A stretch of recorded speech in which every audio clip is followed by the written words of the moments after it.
8장 12절 이하 예수님이 나는 생명의 빛이다 이렇게 말씀하신 부분을 나눠보고자 합니다. 가장 중요한 단어는 세상 속에 비치면서 예수님이 생명의 빛이라는 겁니다. 생명을 주시는 분이라 말이죠. 생명은 영생이죠. 영생을 주는 빛이다 그런 말이죠. 영생을 얻지 못하면 무슨 소용이 있습니까? 아무 소용이 없죠. 땅에서 열심히 사는 것이 중요한 것이 아니고 바르게 사는 게 중요하다. 얼마큼 많이 소득했느냐가 중요한 것이 아니고 어떻게 썼느냐가 중요한 것이다.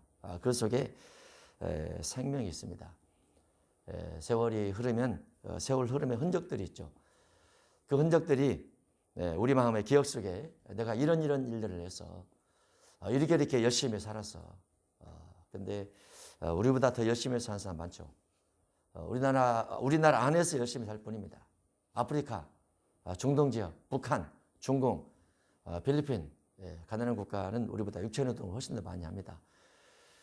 그래야 육체노동을 통해서 소득이 되니까 그 육체노동을 열심히 해도 소득은 얼마 안 됩니다. 극한 직업 외국편을 보면은 말할 수 없는 육체노동을 하죠. 사람 육체가 저렇게까지도 견딜 수 있구나. 이런 생각을 하면서 아주 심각한 육체노동을 함에도 불구하고 소득은 얼마 안 돼요. 그에 비하면 한국은 많이 편안해졌죠. 그러나 영혼 구원이 그런 상태에서 돼야 됩니다. 어느 어려운 국가 육체노동을 해도 영혼 구원이 돼야 되고 정신노동을 해도 영혼 구원이 돼야 되는데 영혼 구원이 안 되면 아무 소용이 없습니다. 무익하죠. 무익해요. 왜냐하면 운명할 때 하나도 못 가져가잖아요. 벌거벗은 채로 가잖아요. 다 벗어버리고 생각만 살아나 있습니다. 생각이 육체에서 빠져나와서 생각이 그대로 있죠. 그런데 그 생각 속에 주님이 만나주는 생각이 있고 주님이 못 만나주는 생각이 있습니다. 주님이 못 만나주는 생각이 있어요. 자, 아침에도 잠깐 기도하면서 성도들의 영혼의 상태를 좀 보니까 어떤 분은 정말 나는 오래 살아야 돼. 그런 분이 있더라고요. 나는 오래 살아야 돼. 그리고 내 자식 잘 떼야 돼. 그런 영혼이 있어요. 자식 잘 때 못합니까? 신앙생활 안 하고 있는데. 자식은 신앙생활 안 하고 있는데 먹고 마시고 사는 것만 잘 되면 된다는 그런 생각.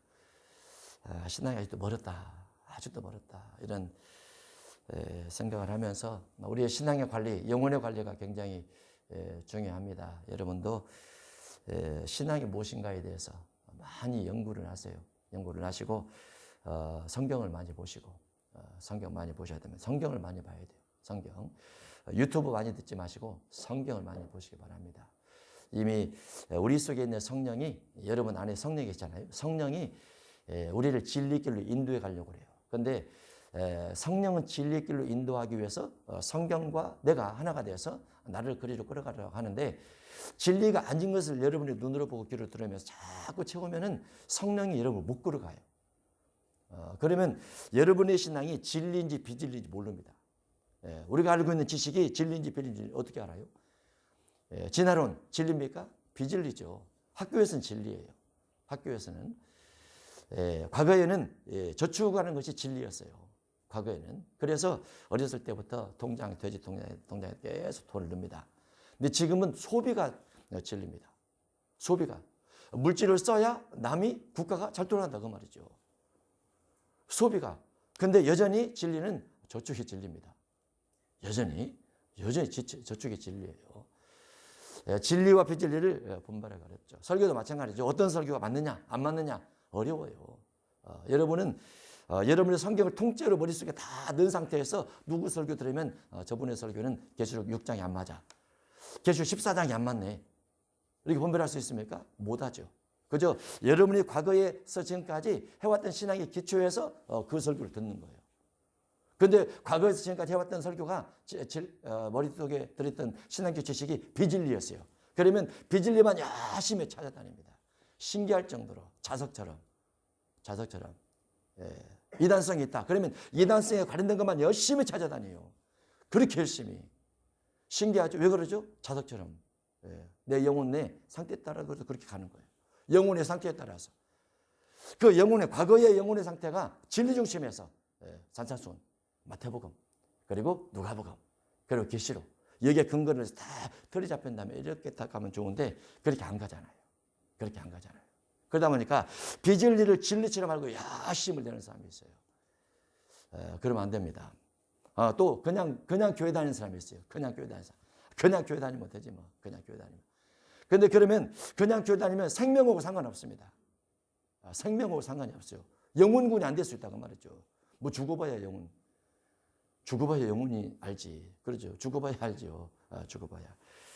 근데 성경에는 사람이 죽으면 영혼이 몸에서 빠져나와서 어디로 간다는 것 기록이 다 돼 있죠. 그래서 영혼관이 굉장히 중요합니다. 근데 주님께서 천사를 보내는 사람이 있고 주님께서 천사를 안 보내는 사람이 있어요. 천사를 왜 보냅니까? 천사를 보내면 그 영혼을 거두어 드리려고 천사를 보내는 거죠. 근데 천사를 안 보내는 사람이 있어요. 안 보내면 어떻게 해요? 안 보내면 천사가 와서 내 영혼을 데려간다는 생각 자체를 안 해버리면 어떻게 해요? 그럼 못 가는 거죠. 하나님 나라가 저절로 두둥실 떠서 갑니까? 절대 그런 일 없습니다. 육의 세계도 얼마나 옆집과 내 집은 경계가 정확하죠. 넘어가면 도둑이에요. 남의 집과 가져가면 도둑입니다. 경계가 정확하죠. 영의 세계도 하나님의 나라와 땅의 세계가 지옥의 세계가 영의 경계가 정확합니다. 못 건너가요. 못 건너가요. 하나님의 천사가 데려가지 않으면 갈 수가 없어요. 그런데 운명의 세계에 대해서 전혀 모르고 그냥 교회를 다닌다. 그러면 나중에 적응하기 힘듭니다. 젊을 때 이제 너무나 바쁘다 보니까 못 다녔습니다. 죽음에 대해서 누가 알려주지 않아서 그렇습니다. 그럴 수도 있죠. 그러나 각자의 영혼의 생명은 각자가 책임을 지는 겁니다. 누구도 책임져 주잖아요. 누구도. 예수님께서 빛이다. 이런 이야기를 많이 합니다. 많이 하는데 생명의 빛이다. 영생을 주는 빛이다. 이게 핵심이에요. 핵심. 예수님께서 영생을 줄 수 있다. 영생을 주는데 예수님께서 주시는 영생을 우리가 잘 마음에 숙지를 해야 됩니다. 그리고 그 뒤를 따라가려고 해야 되겠죠. 예수께서 또 말씀하여 이르시되 나는 세상의 빛이니. 빛, 세상의 빛. 그러면 세상은 온통 어둡다고 말이죠. 깜깜하다고 말이죠. 죄가 난무하다고 말이죠. 악이 팽배해 있다고 말이죠. 세상은 그 가운데서 빛을 발하시는 분이 예수님이시다 말이죠. 지금은 통행금지나 이런 거 잡고 어렸을 때는 통행금지 전등을 싹 끄죠. 소등, 일제 소등 하면 전 전국이 다 소등입니다. 깜깜하죠. 그러면 촛불 하나 켜면은 그 자리가 환해집니다. 예수님은 온 세상을 어둡다 이렇게 말씀하세요. 여러분 눈에도 세상이 어두운 것처럼 보입니까? 정치가 어둡게 보입니까? 경제가 어둡게 보입니까? 문화, 종교, 스포츠 어둡게 보입니까? 전 세계 이념이 어둡게 보입니까? 어둠을 볼 수 있어야 돼요. 그래야 그 속에서 빛이 무엇인가 알게 됩니다. 온 세상이 빛이야. 얼마나 밝아. 빛의 어떤 날도 정해서 하늘이 막 레이저를 쏘고 막 그런 날도 있죠. 세상이 얼마나 밝은가. 그런 어떤 라이트적인 빛을 말하는 것이 아니고 예수님께서 말씀하신 세상이라는 것은 죄를 말하는 겁니다. 죄. 10계명, 1계명부터 10계명까지를 어기는 세상. 사단이 지배하고 사단이 사람을 통해서 물질을 가진 사람을 통해서 권력 가진 사람을 통해서 세상을 지배하면서 사단의 욕구, 사단의 욕망, 사단의 꿈, 사단의 계획, 사단의 의도를 사람들을 통해서 끊임없이 지배적으로 뻗들여서 그 사람들도 사단처럼 생각하고 사단처럼 욕망하고 사단처럼 욕구를 가지고 사단처럼 계획을 세워서 가고자 하는 그 세계 속에 예수님께서 아니야. 사단은 아니야. 우상은 아니야. 악은 아니야. 예수님께서 말씀하신 것처럼 선과 사랑, 공의와 정의, 그 다음에 용서 이런 걸 가지고 가야 돼 라고 말하는 빛. 예수님께서는 그 빛을 가지고 이 땅에 오시게 된 거죠. 나를 따르는 사람은 어둠에 다니지 아니하고 예수님을 믿는 사람은 예수님을 따르는 사람은 어둠에 다니지 아니하고 어둠의 일, 악의 일에 다니지 아니하고 왜냐하면 예수님을 따르면 예수님 자신이 빛이니까 예수님을 따라서 빛된 일들을 하더라 그 말이죠. 어둠에 다니지 아니하고 생명의 빛을 얻으리라. 영생의 빛을 얻을 것이다. 영생을 얻을 것이다. 어떻게? 빛된 삶을 살아감으로 빛된 삶. 빛된 삶 속에 영생이 있습니다. 영생, 생명이 있어요. 빛된 삶 속에. 예수님을 따른다라는 것은 무엇입니까? 예수님의 성품을 따라가는 거죠. 물론 예수님의 능력을 따를 수도 있어요. 예수님의 성품 속에 빛이 있고 빛은 다른 말로 생명입니다. 마귀는 반대로 어둠이고 심판을 받게 되죠. 요한일서 1장 5절. 하나님은 빛이시라. 그에게는 어둠이 조금도 없으시다는 것이라. 만일 우리가 하나님과 사귐이 있다고 어둠에 행하면, 빛은 다른 말로 선을 행한다는 거죠. 한 문장 안에서 문맥으로 보면은 하나님 빛이신데 그 빛이 무슨 빛이냐? 사람들이 하나님과 사귐이 있다고 어둠에 행하면 거짓말을 하고 진리를 행하지 아니한다라고 되어 있기 때문에 하나님 빛은 다른 말로 진리를 행하는 것을 말합니다.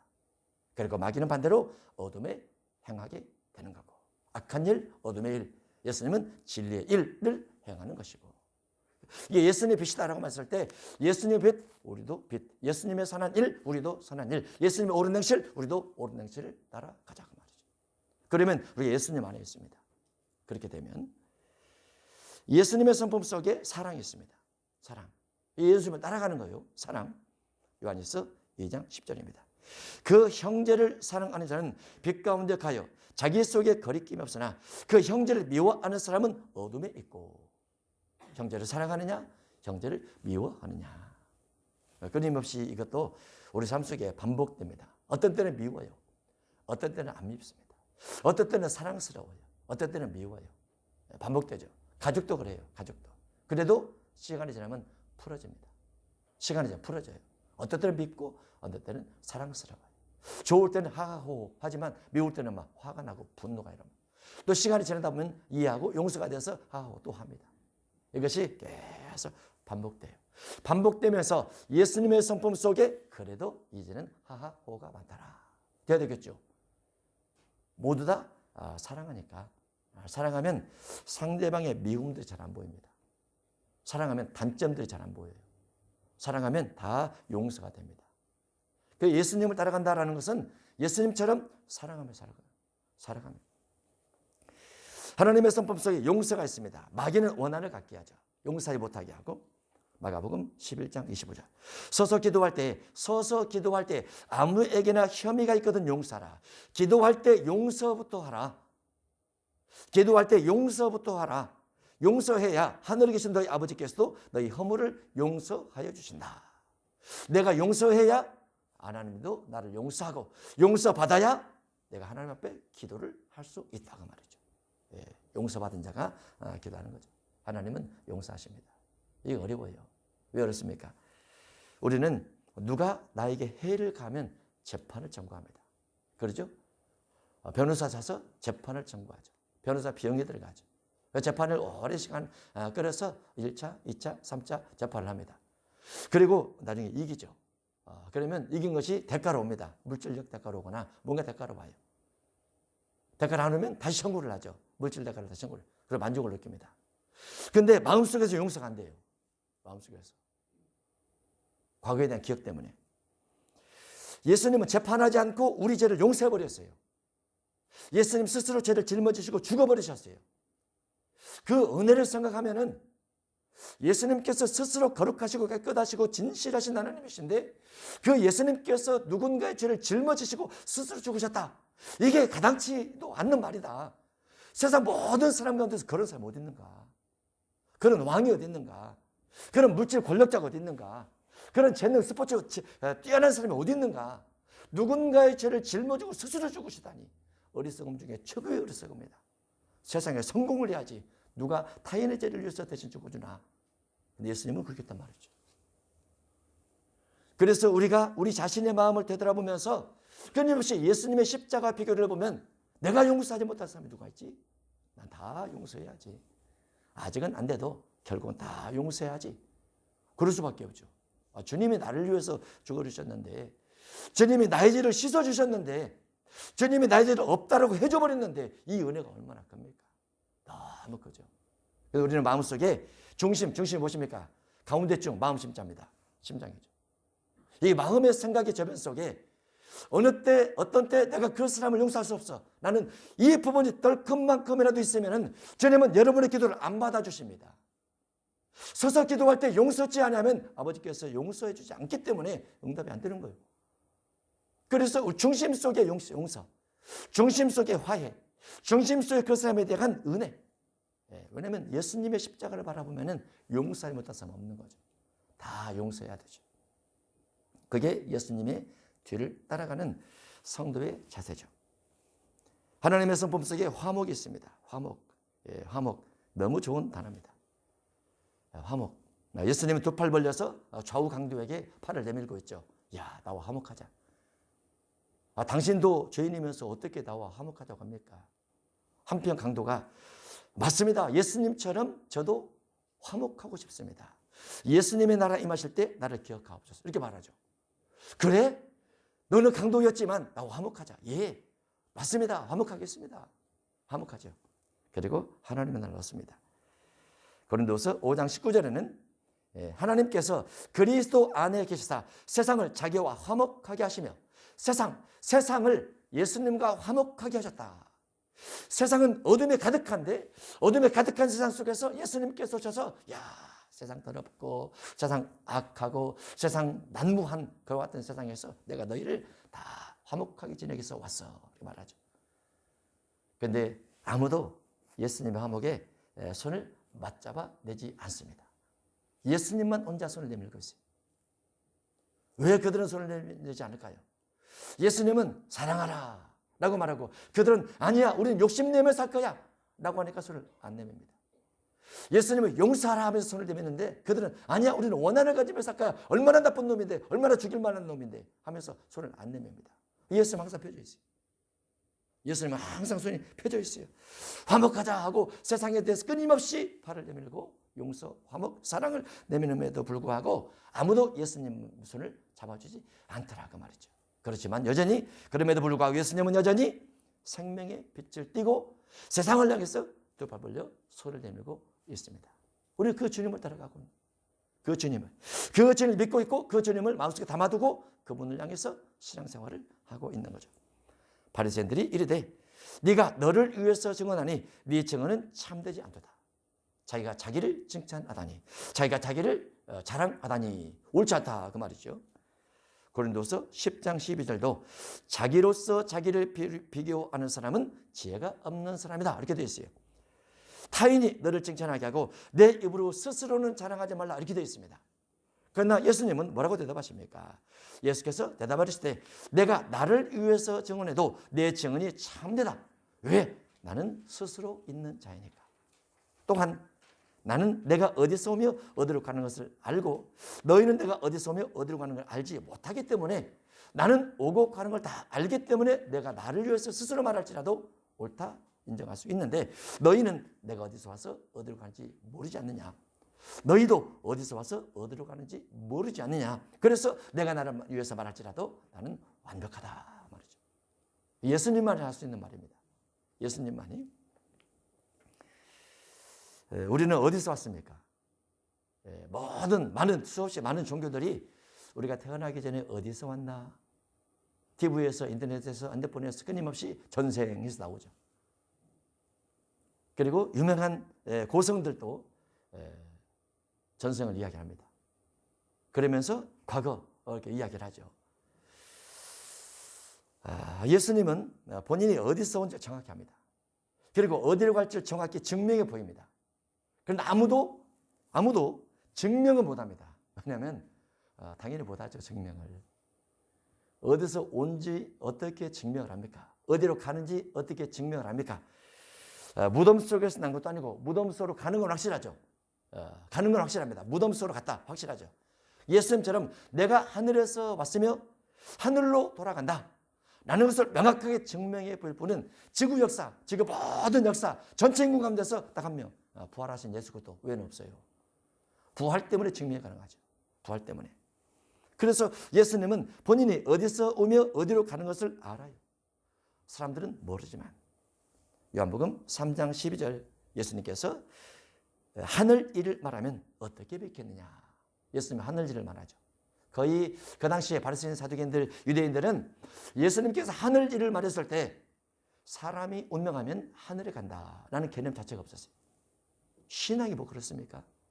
아담부터 말라기까지 또는 세례요한까지 4천년 동안 성경을 그렇게 많이 연구를 했음에도 불구하고 예수님께서 어디서 와서 어디로 가는지를 몰라요.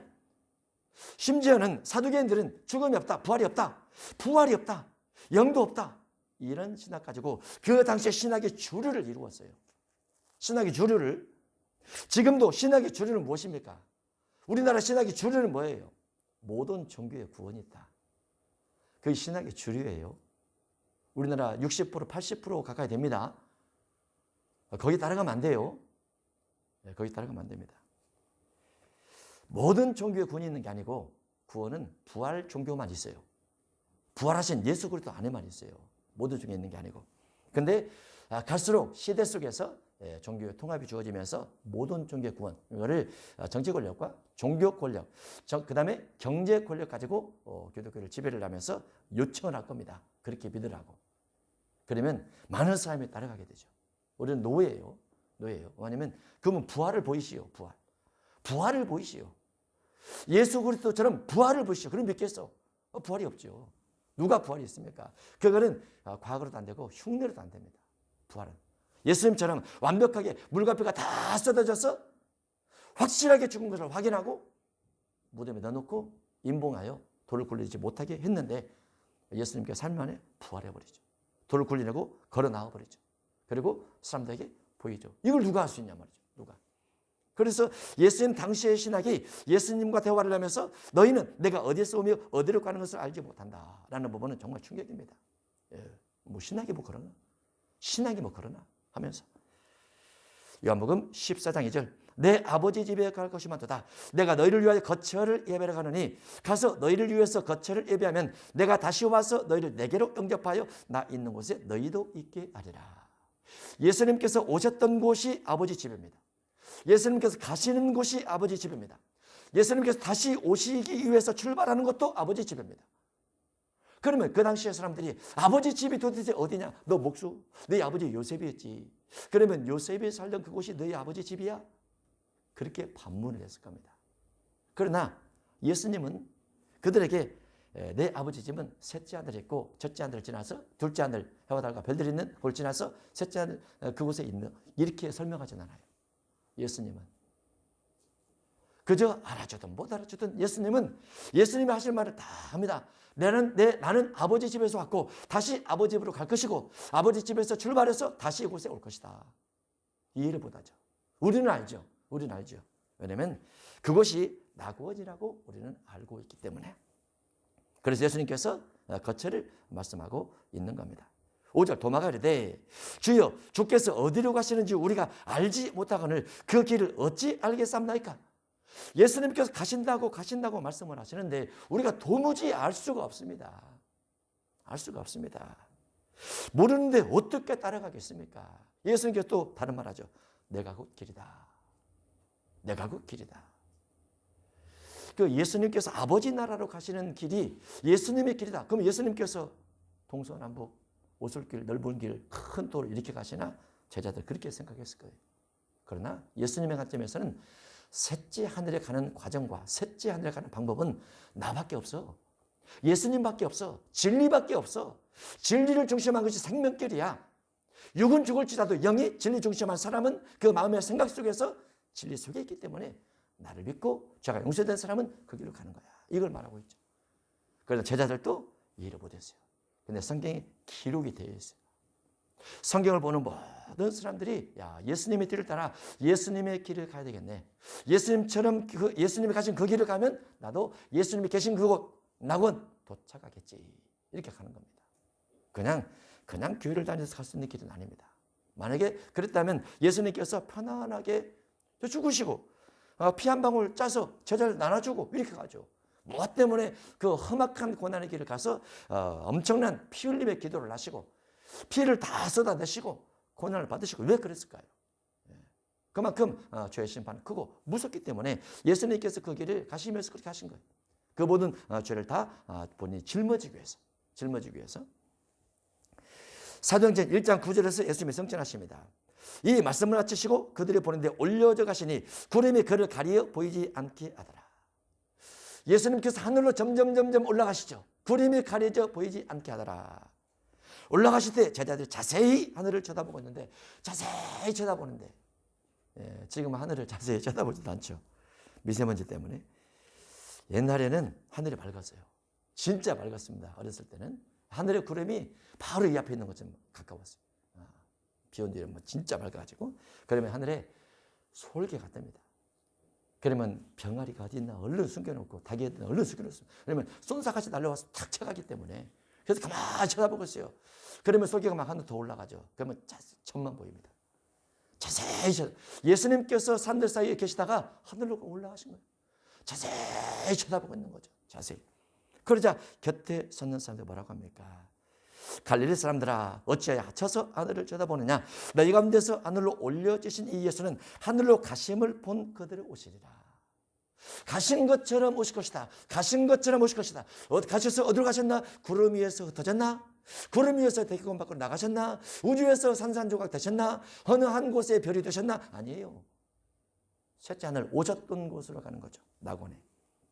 그러나 그 당시에 예수님의 이 말을 이해한 사람들이 없었어요. 우리가 요한복음 8장에도 너희가 내 안에 내 말이 너희 안에 가면 이 말씀이 이해하기 어렵다고 그랬죠. 예수님께서 내 안에 계셔서 그 일을 하는 것이다. 너희가 내 안에 내 말이 너희 안에 가면 어떻게 아버지께서 내 안에 계시고 내가 아버지 안에 있다는 것을 느낀 무엇인가? 이게 또 무슨 뜻이야 도대체? 이거 무슨 뜻이지? 일반 사람은 이해를 못합니다. 저도 당연히 처음에 이해를 못했어요. 지금은 100배 이해를 합니다. 아버지께서 내 안에 계시고 내가 아버지 안에 있다는 거 100배 이해를 해. 1000배, 만배 이해가 됩니다. 지금은 신앙이 점점 높은 단계로 옮겨가야 돼요. 육신에 먹을 것 마실 것 입을 것 중심하면 그들 못 들어갑니다. 관심이 없으니까. 관심이 없으니까. 신앙이 자꾸 깊어져야 돼. 너희는 육체를 따라 판단하나 나는 아무도 판단하지 아니하더라. 왜 예수님은 아무도 판단할 필요가 없을까요? 예수님의 눈에는 사람들이 육체를 판단할 것이 없어요. 사람들이 육체를 판단하지만 예수님은 사람을 보면은 그냥 마음속에 다 보여버려요. 저 사람이 무슨 생각을 하고 있는지, 나를 시험하려고 하는지, 먹을 것, 마실 것, 입을 것에만 관심을 있는지, 육체의 건강에만 관심이 있는지, 나중에 병들 것 염려를 하고 있는지 한눈에 보여버려요. 한눈에. 그래서 사람들은 예수님을 육체적으로 판단하지만 예수님은 판단할 것도 없어요. 다 보여버리니까. 그 예수님께서 우리 마음을 다 보고 계신다. 할렐루야죠. 다 보고 계세요. 그냥 다 보고 계세요. 볼 필요가 없어요. 그냥 아셔버려요. 때로는 우리가 두려워 떨고 무서워 떨고 덜덜덜 떨면서 회개와 용서를 하면 주님 피가 싹 씻어버려요. 깨끗하게. 그러면 과거는 죄지었지만 예수님 피가 씻어주니까 내 마음이 평안하고 내 마음이 기쁘고 내 마음이 즐겁도다. 이제 죄가 없네. 용서됐네. 하면서 다시 희망의 찬양을 올려드리고 저 앞에 감사하면서 다시 신앙을 살아다가 그거 가는 거죠.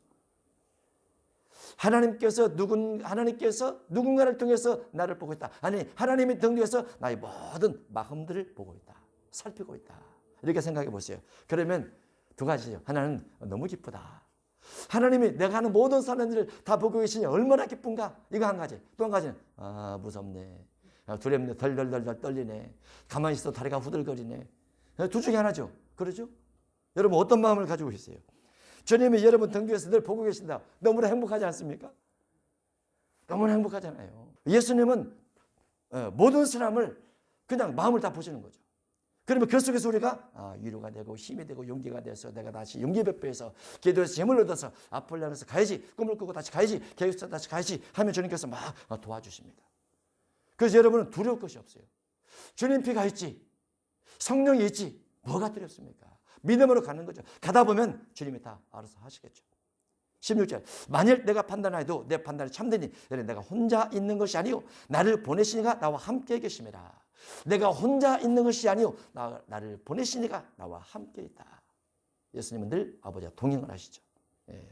너희 율법에도 두 사람의 증언이 참되다 기록되었으니 내가 나를 위해서 증언하는 자가 되고 나를 보내신 아버지도 나를 위해서 증언하시느니라. 아버지도 예수님 증언, 예수님도 예수님 증언, 마귀도 예수님 증언, 제자들도 예수님 증언. 예수님을 뭐가 증언하지 않습니까? 마귀도 예수님 보고 하나님의 아들이라고 한다니까요. 아버지도 예수님 보고 하나님의 아들이라고 하고 예수님의 제자들도 예수님 보고 하나님의 아들이라고 예수님도 스스로 하나님의 아들이라고 말하고 뭐 어떤 증언이 더 필요해요? 어떤 증언이? 예수님은 스스로 하나님의 아들이죠. 너무 감사하죠. 예수님이 아니고 다른 사람이 하나님의 아들이 있으면 어떻게 됐을까요? 다른 종교 교주가 우리 하나님의 아들이면 어떻게 됐을까요? 우리는 이런 삶을 절대 살 수가 없어요. 이런 삶을 절대 살아갈 수가 없어요. 우리가 마호메 쪽으로 가면 우리 큰일 납니다. 힌두교 쪽으로 가도 큰일 납니다. 불교 쪽으로 가도 큰일 나요. 살아갈 수가 없어요. 예수님 안에는 뭐가 있습니까? 자유가 있습니다. 생각의 자유, 마음의 자유. 예수님 안에는 죄사함이 있어요. 얼마나 큽니까? 죄사함. 예수님 안에 화목이 있고, 예수님 안에 사랑이 있고, 섬김과 은혜가 있고, 겸손과 낮아짐이 있고, 그러면서 하나님의 은사가 있어서 힘있게 능력있게 살아갈 수 있고, 너무 감사하죠. 예수님 안에. 예, 그들이 묻되 네 아버지가 어디 있느냐.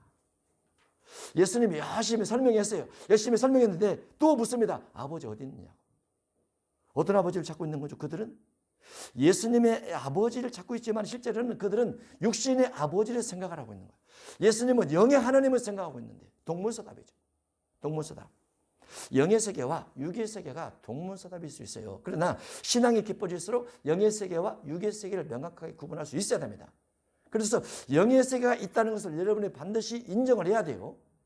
영의 세계가 있다. 눈에 보이는 육의 세계가 있고 눈에 보이지 않는 영의 세계가 있다. 영의 세계의 활동력은 천사와 마귀들의 활동 영역이고 그 천사와 마귀들의 활동 영역이 사람의 생각과 영향을 미쳐서 사람이 선한 생각, 의로운 생각 또는 마귀처럼 다른 유다처럼 악한 생각도 할 수 있다는 거. 그러나 내가 하나님의 성령으로 무장하고 진리로 무장할수록 어떤 악한 생각이 떠오른다 할지라도 안 돼. 그만 떠올라. 그만 떠올려야지. 이제 나는 선한 생각하고 싶어. 의로운 생각하고 싶어. 경건한 생각하고 싶어. 이웃을 사랑하고 용서하는 생각하고 싶어. 그만 떠올라. 할 수 있어요. 할 수 있다고요. 로마서 7장과 8장이죠. 우리 마음을 우리 스스로 제어할 수 있다. 하나님의 성령께서 도와주시니까. 그곳에 믿음을 갖는 거죠. 꿈을 갖는 거. 믿음, 꿈, 미래에 대한 꿈. 나는 앞으로 이런 사람이 될 거야. 이런 생각 가질 거야. 이런 담대함이 있을 거야. 이런 의심 없이 이런 믿음이 있을 거야. 하나님께서 이런 일들을 이루어 주실 거야. 라는 믿음의 꿈을 갖는 겁니다. 그러면 성령께서 더 도와주시죠. 성령께서. 그러나 예수님 당시에 예수님의 아버지에 대해서 그렇게 말함에도 불구하고 그들은 네 아버지가 어디 있느냐라고 묻습니다. 예수께서 대답하시되 너희는 나를 알지 못하고 내 아버지도 알지 못하노라. 나를 알았더라면 내 아버지도 알았으리라. 근데 이해했을까요? 못했을 겁니다. 이 말씀은 성전에서 가르치실 때 헌금함 앞에서 하셨으나 잡는 사람이 없으니 그때가 아직 이르지 아니었습니다. 라고 되어 있습니다. 예수님 안에 아버지가 계시고 아버지는 예수님을 통해서 일을 하십니다. 마찬가지로 예수님 안에 성령이 계시고 성령께서 예수님 통해서 일을 하세요. 이 연결고리가 우리에게 똑같이 적용이 돼서 여러분 안에 성령께서 계시고 성령이 여러분 통해서 일하도록 하시기 바랍니다. 그러면 여러분 하나님의 도구가 되어서 믿음을 따라 무슨 일이든지 다 가능하다. 이렇게 볼 수 있습니다. 기도하겠습니다. 하나님 아버지, 육신을 가지고 이 땅을 살아가면서 우리가 해야 될 수시 많은 일들을 악하지 않고 불의하지 않고 선하고 의로운 일을 추구하면서 생명이신 예수 그리스도의 보혈의 피와 생명이신 예수 그리스도의 진리를 중심해서 믿음의 꿈을 꾸면서 앞을 향해서 나가기를 원합니다. 주님을 닮는 우리 모두가 될 수 있도록 역사하셔서 생명길을 잃어버리지 않고 반듯하게 그 길을 향해서 나갈 수 있도록 우리 모두를 축복해 주옵소서. 예수님의 이름으로 기도합나이다. 아멘.